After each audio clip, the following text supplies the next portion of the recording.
জমি দখলের বিরুদ্ধে অ্যাকশন শুরু, গ্রেপ্তার ডাবগ্রাম ফুলবাড়ির দাপুটে তৃণমূল কংগ্রেস নেতা দেবাশিস প্রামাণিক।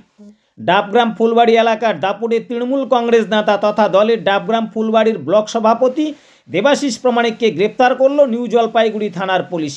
আমবাড়ি ফাঁড়ি এলাকার পাগলুপাড়ার জৈনিক বিমল রায়ের অভিযোগের ভিত্তিতে গ্রেপ্তার করা হয় তৃণমূল নেতাকে। জানা গিয়েছে, দেবাশিস প্রামাণিকের বিরুদ্ধে জমি দখল, নথি বিকৃত করা, মারধর, খুনের চেষ্টা, অপরাধমূলক ষড়যন্ত্রের অভিযোগ আনা হয়েছে।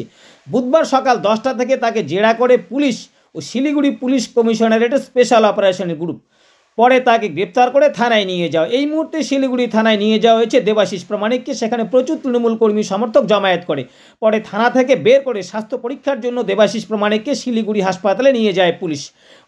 দুদিন আগেই নবান্নে পুরসভাগুলিকে নিয়ে এক বৈঠকে ডাবগ্রাম ফুলবাড়ি এলাকায় জমি দখল নিয়ে সরব হয়েছিলেন রাজ্যের মুখ্যমন্ত্রী মমতা বন্দ্যোপাধ্যায়। বৈঠকে উপস্থিত শিলিগুড়ির মেয়র গৌতম দেবকে রীতিমতো ভর্ৎসনা করেন মুখ্যমন্ত্রী মমতা বন্দ্যোপাধ্যায়। কোনোভাবেই জমি দখলের ঘটনা বরদাস্ত করা হবে না বলে জানিয়ে দিয়েছিলেন মুখ্যমন্ত্রী।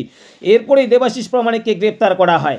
একসময় কংগ্রেস করলেও পরে তৃণমূল কংগ্রেসে যোগ দেন দেবাশিস প্রামাণিক। ফুলবাড়ি এলাকায় তার প্রাসাদের মতো বাড়ি রয়েছে। বিভিন্ন সময় দেবাশিসের বিরুদ্ধে নানা অভিযোগ উঠলেও সে সময় থানা পুলিশ করার খুব একটা সাহস দেখাননি কেউ।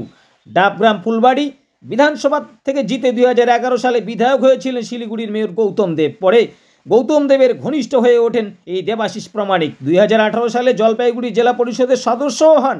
ওই এলাকায় তৃণমূলের সংগঠন কার্যত তিনিই ছিলেন শেষ কথা। কিন্তু ডাবগ্রাম ফুলবাড়িতে পঞ্চায়েত নির্বাচন ও বিধানসভা লোকসভা সবেতেই ধারাবাহিক ফল খারাপ হয় তৃণমূলের।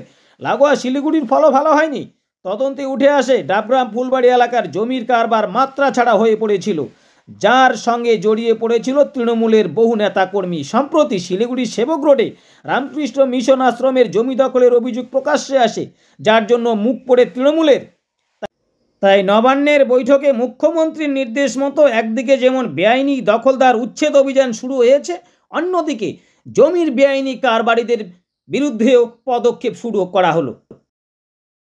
তাকে গ্রেফতার করা হয়েছে। ইতিমধ্যে বেশ কিছু ধারায় তাকে ডাবগ্রাম ফুলবাড়ি ব্লক সভাপতি তাকে গ্রেফতার করেছে।